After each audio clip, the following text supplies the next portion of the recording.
Salem was not our best race. We really spent a lot of time at the test in Salem, really kind of working on shaping Tayler around the racetrack and teaching him how to get around a short track faster and utilizing the important part of the race car, which is its horsepower. And when we got to practice there, we really kind of got off track a little bit, working on some other areas of trying to find the race car when we had a certain problem we didn't anticipate having. So it was a good job by Tayler and his feedback to get us back on the right path.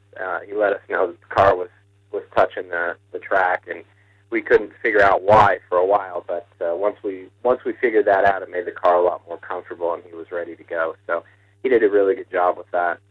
You know, he's going to have some races where he learns some lessons, and this is definitely one of them. You know, he learned a big lesson in qualifying at Salem, which is that you got to bring 100% all the time, otherwise it hurts you. Now, the good news is our worst qualifying effort still netted us a 12th place starting position. So, you know, if we can be bad and end up being good at the end of the day, that really bodes well for our season. During the race, Tayler made a great start and was running fantastic. You know, it had rained all day. We waited for the rain to subside, and I felt like we were in good position. We were running ninth. We were in a really good position. We were a fast race car, and we were just kind of biding our time. Now, the problem with Salem is it can bite you in a hurry, and that's what happened to us.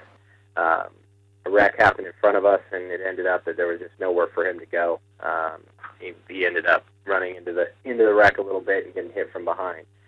That shouldn't have ended our day, except that we broke a couple of things on the car that that you don't normally break in a crash like that. And we had to take a look at it and decide that it just wasn't something we were going to be able to fix. So, unfortunately, not our best finish.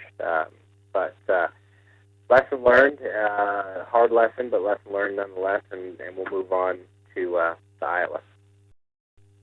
Iowa was in my estimation, a departure point for Tayler this season. It was definitely, in all the time I've been coaching him, the best run race that I've seen him do. At the end of the day, we got a great result. The biggest challenge with Iowa was lack of track time. We had 4 laps of practice, and we probably should have done a few more than that, but we were a little worried about track conditions. So it was basically 4 laps of running before the race began, and we found that as soon as the race began, the car was really loose, and it was a very difficult car to drive. We ended up going 2 laps down before we got it all sorted out, and we were about 60 laps into the race. Now, at this point, I was thinking, boy, this is going to be a long day.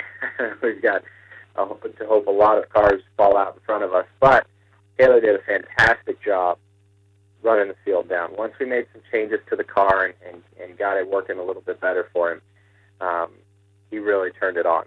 Tayler actually, earned every position and really did a fantastic job of driving. He was the fastest car in the middle of the race, and it was fortunate that we had 250 laps to do it in, because it took us all of that time to get back on the lead lap. But I again felt like this was the race for Tayler to really realize how much talent he has, and that he can run with these guys and he can beat any of these guys.